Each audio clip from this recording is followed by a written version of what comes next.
mentioned COVID was challenging, Yeah. right? And it was for the entire service industry. It was incredibly difficult. I'm sure it tested your leadership, and it would have tested the well-being, the leadership of everybody, I would imagine, within your team.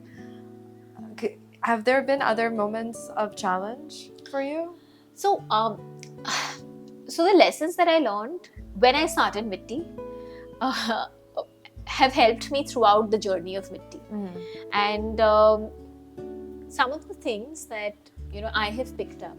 So when I started Mitti with no money, so zero startup capital, multiple rejections. I did not even know what capex and opex is. I remember I was rejected at every incubation center across the country. I still have that list where submit, there's like this cross, and one incubation center, I will not take the name, called me in, saying that you can come and pitch. Okay. And I looked up the judges' profiles. And I was like, hey, these guys are just so cool and they've achieved so much in life. And post pitching, and that was the time I just started Mitti, so quite new. And then after pitching, I was like super happy that I at least got to pitch, and then we could see the scores. Fortunately or unfortunately, and whereas there were various parameters like scalability, business plan, etc. The last parameter was passion.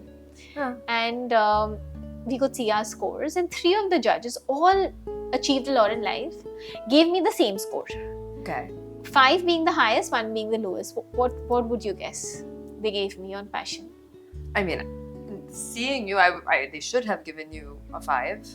What did they give you? You should have been there. They gave me 1 out of 5. What? And I mean, for me, that was a turning point, like, because it hit me where it hurts the most. Because of course, I didn't have money, experience I didn't have. I was never good with numbers. But passion was something I really knew I had. Like, that was like the only pride I had, literally, and that was crushed because these people were such amazing folks, like achieved so much in life, and this is what they feel about me.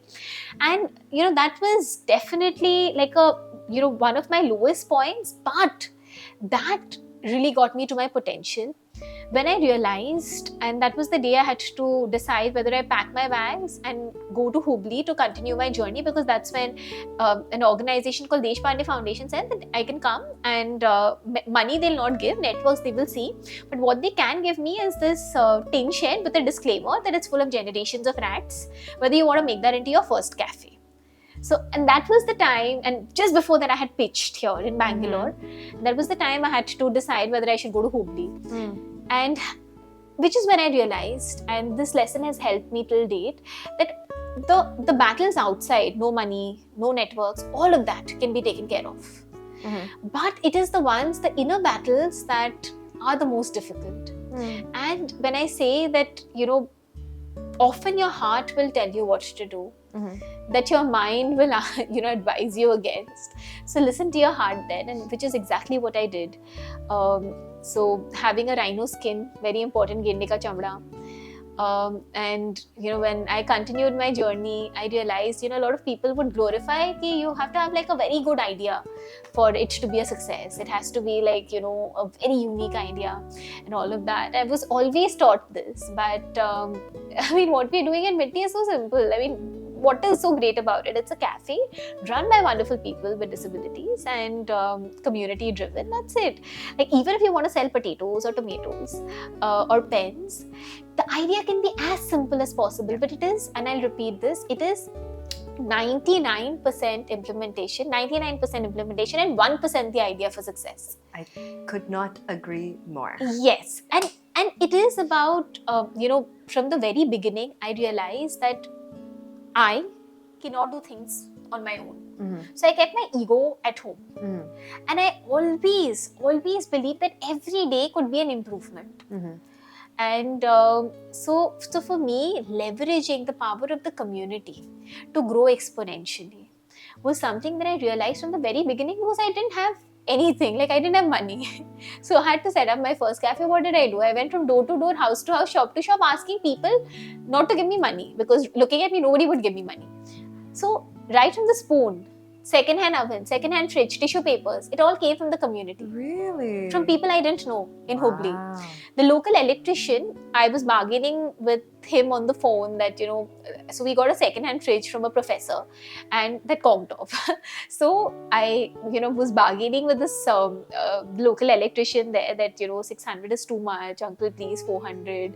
And he's like, then we just, we closed on like 500 or something, and then he comes and he repairs the fridge, and then he's walking off, and I'm like, no, uncle, your money. And he refused to take that 500 from me.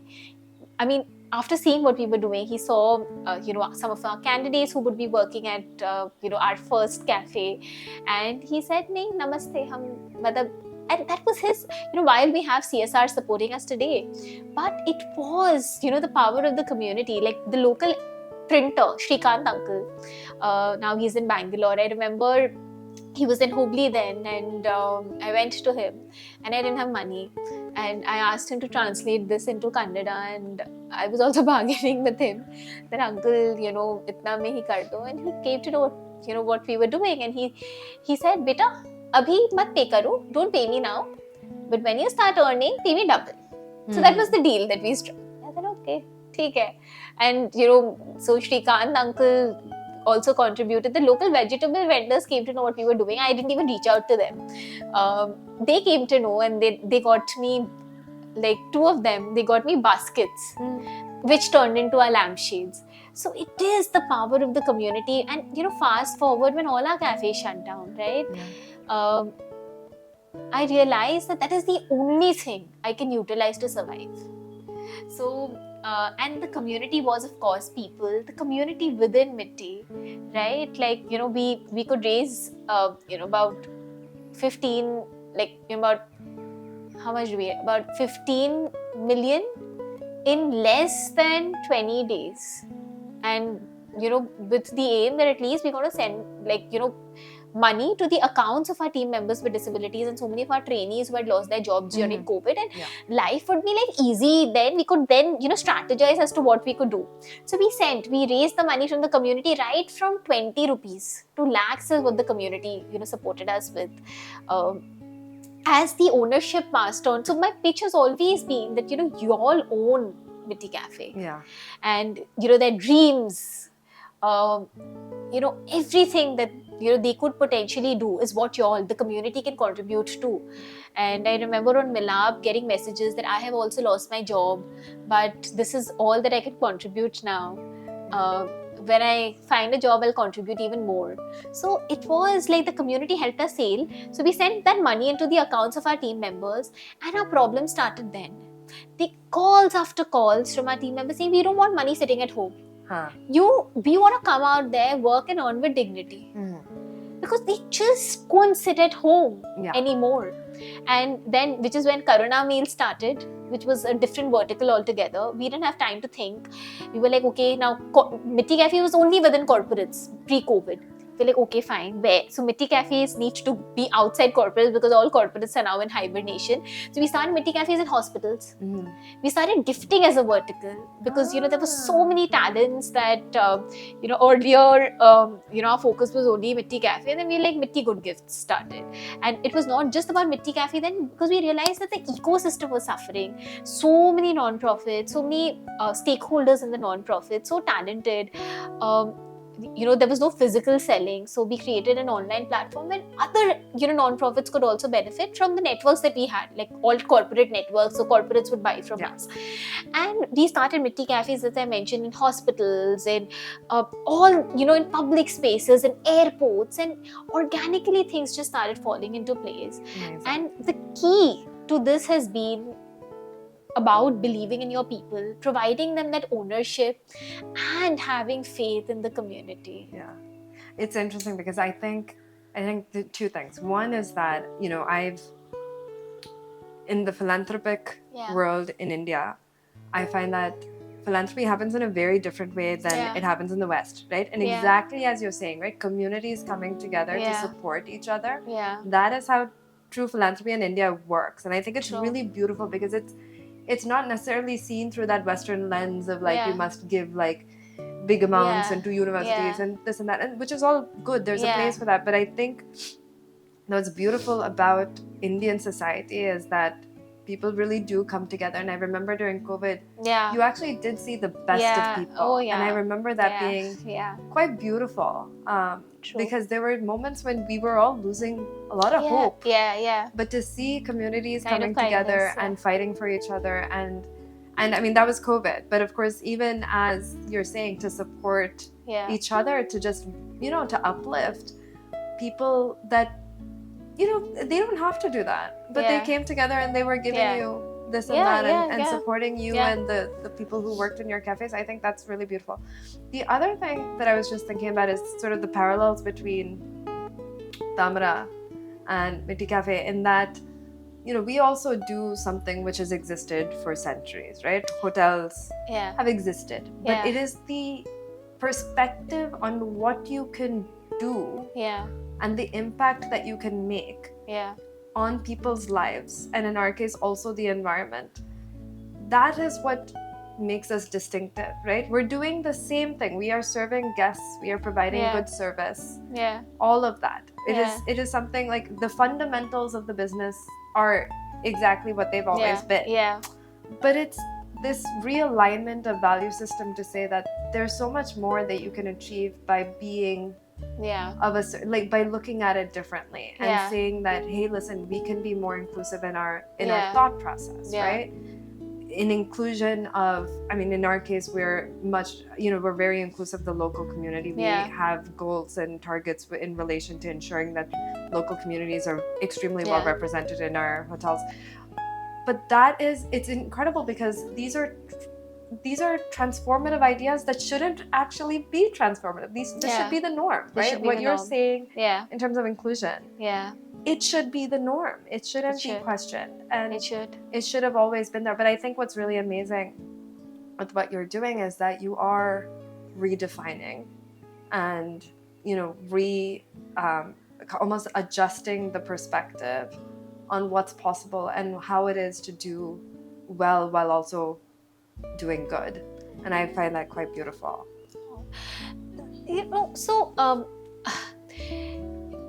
I can't emphasize this more, and I've mentioned this earlier and I'd mention it even now, that a lot of people think that what we're doing is something great, and as you correctly mentioned, that it should be the norm, right? And I think that's the key, that anyone, any individual, and humans in general, and this is something that I've seen through and through my journey, have compassion. Many of them don't know where to channel that compassion and courage, and that's probably a direction that examples like this can just show them. But innately, that compassion and courage exists, whether it is our team members with disabilities or whether it's the community that is interacting with them. But also, while I say this, it's very important for me to mention that oftentimes as entrepreneurs we feel that we know it all. And we are the best doctors, and if we are engaging with the community, we say, so if they are vulnerable women, or if they are persons with disabilities, or they're people from a tribal area, or from any other vulnerable community, so these are the problems they'll have and these are the solutions, and and that's it. But change can only be sustainable if the approach is participatory.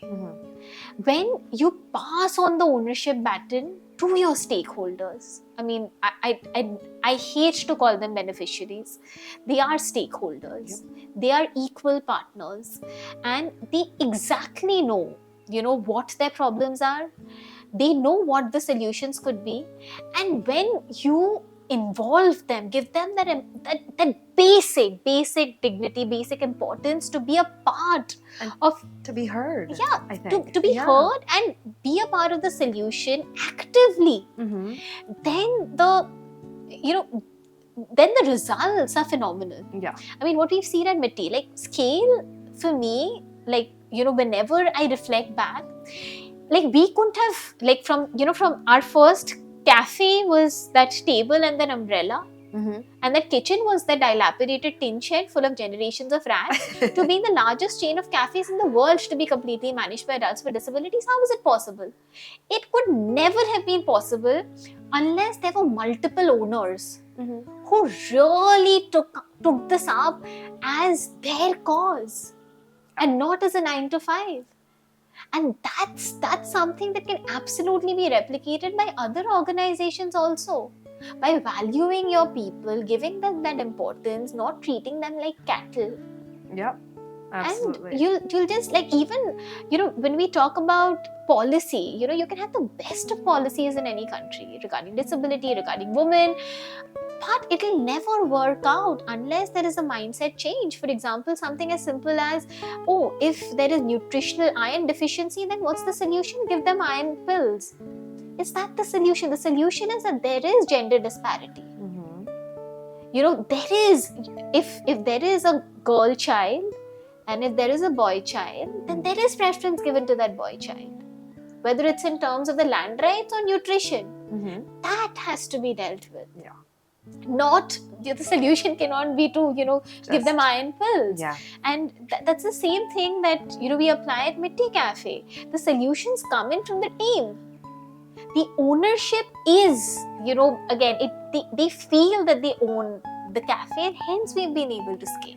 Yeah, and your solutions are not simple. I mean, I would imagine that they're quite complex, right? I mean, these are not bandage solutions that are really needed to make societal change or to change the state of the disadvantaged community. It requires a lot of thoughtfulness, and like you said, I think finally it is in the implementation, right? That's where it all really matters. And this is my last question. My last question, it was that, how have you managed to keep this culture going? I mean, you've scaled over the last many years. You clearly have a vision for it, and you've always had that vision.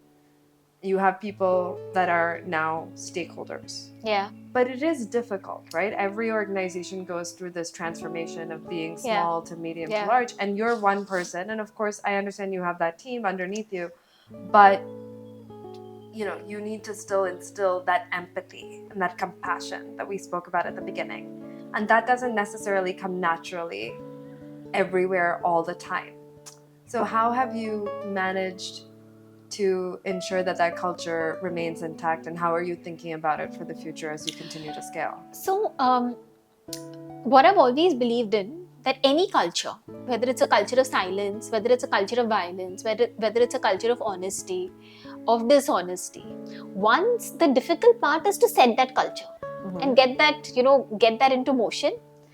After that, once that is the difficult part, and once it is set, it is difficult to change. If it is a corrupt culture, it will be difficult to change. But it has taken years to get to where it is. And if it is a culture of honesty, of integrity, of dignity, of being there for one another, then it is equally difficult to change that. I think you're not giving yourself enough credit on this. Because it's not that... It's not that difficult for things to fall apart also, right? There's many examples of that. So I agree. So now if I talk about it from my perspective, now again, for different entrepreneurs, I'm sure they'll have like different things that they might that might have worked out for them. And probably I'll tell you something that not a lot of people would tell you, but a lot of people emphasize on self-confidence, right? Okay. That, you have to be self-confident to really grow in life. So I was this girl, and I remember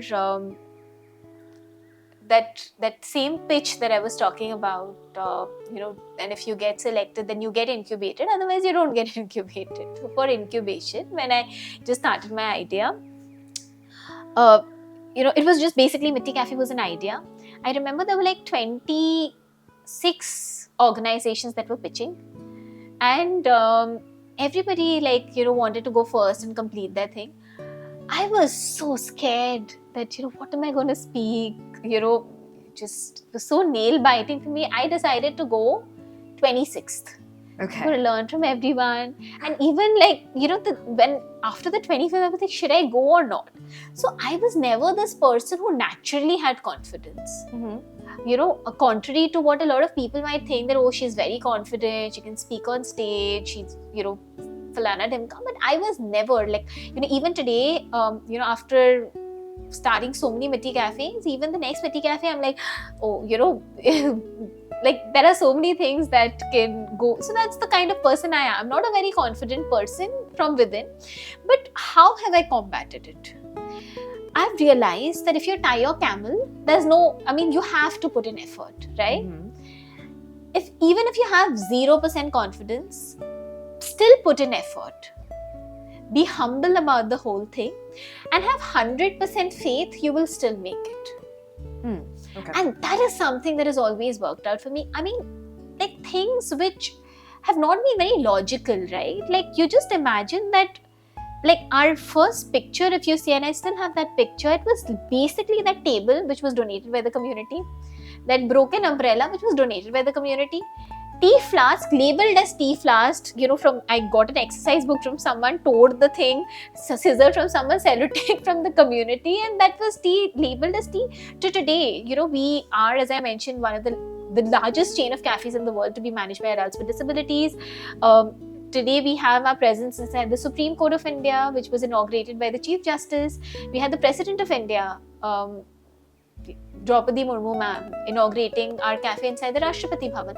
I mean, but it all started from that small table and an umbrella. So possibilities are immense, and not everything would be logical, but you'll have to hold on to faith. And as I'd give my mother credit for this, I remember our first sale for Mitti Café. We were there, like Mitti Café was open the entire day, and I went and I saw there was Kirti, and there was one more person, and there was me.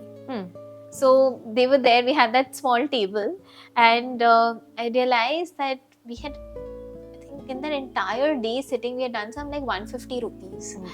It was so painful for me, knowing that it would be just so demotivating for the team, right? And I just put in 500 rupees then, and just so that they would be motivated to come the next day. And what I realized later was that they were already self-motivated. Even if we wouldn't have done any sale, these guys would have still come. Because we were working as a team. It was not just my problem. So vulnerability, like you said, yeah. Vulnerability, I learned that much early in my journey, that if there is, not everything would be rosy, but be vulnerable, involve your team in your good times, in your bad times. Don't be on your sales mode with the world, but with your team, just just be real. And also as I was giving credit to my mother, when I remember when that first 150 rupee sale, and I called her up, and I mentioned to her that such and such thing has happened. So she just said that, Leena, hold on, after every hardship comes ease. Just hold on, have faith, and things will be better. So I think every time things go the South Pole, I know that things will get better. But I think hope is what keeps us So you've going. kept the hope going in your team. That's amazing. Yeah. Well, okay, the world needs thousands more of you and entrepreneurs like you that are doing this kind of work in all areas of inclusion. And it's really remarkable to witness your journey as an entrepreneur, the journey of Mitti Café. I wish you all of the success in the world. I want to see this really grow and flourish. And I'm, it's such a privilege to watch it. And just to add, I think all of us glorify social work by a lot. That, we're going to do this for this person, that for that person, and feel very good about it. But if you just replace, the word social work with social duty, we will see the world differently. I mean, we are at a point of privilege. There are millions of young girl children who would never be able to go to school because of their gender. Millions, out there who'd never be able to see daylight, from the womb because of their gender. Millions out there who are homeless, millions out there who were kept in a lockdown for an entire lifetime because of their disability. And here we are at a point of privilege. It's like a debt that we have, like whether towards our parents, our families, friends, institutions that we've been a part of, and probably that debt of the community, God. I mean, the debt, even if we do whatever bit we can, we might not be able to repay it our entire lives. But life is about that, right? Giving back as much as possible for everything that you've got. Yeah, that sense of responsibility. Yeah, and we'll all die someday. Yeah. But irrespective of whether we live or die, I think that ignition needs to continue in someone's heart. And I hope that as mothers also, that we continue to instill that within the next generation, right? Because that can only hopefully improve this world as time goes on. Absolutely. So, Alina, thank you so much. Thank you. All the very, very best. Thank you. And I look forward to seeing a lot more Mitti Cafés in the world and you spreading your work everywhere. Thank you so much for having me. Thank you.